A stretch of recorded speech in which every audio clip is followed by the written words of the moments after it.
चलिए दोस्तों, खेसारी लाल की एक और गाना बवाल गाना आने वाला है। इसी वीडियो में शुरू से लेकर अंत तक बना रहिए। हमेशा ऐसा वीडियो न्यू फॉर्मेशन जितना जल्दी लाने को मैं प्रयास करता हूं। खेसारी लाल के गाना आने वाला है, जिस गाना के नाम है तेल चाटा, लेकिन जो भोजपुरी इंडस्ट्री में धमाल मचा के रख देंगे।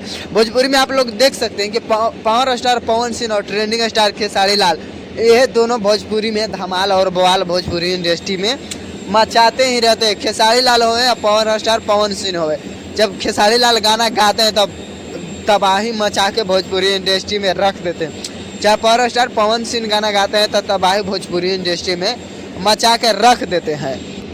तो खेसारी लाल का गाना आने वाला है बहुत जल्द, 2025 आप लोग देख सकते हैं। कमिंग सून ले गए 2025 मनोज, बहुत जल्दी आने वाला गाना है खेसारी लाल यादव जी के।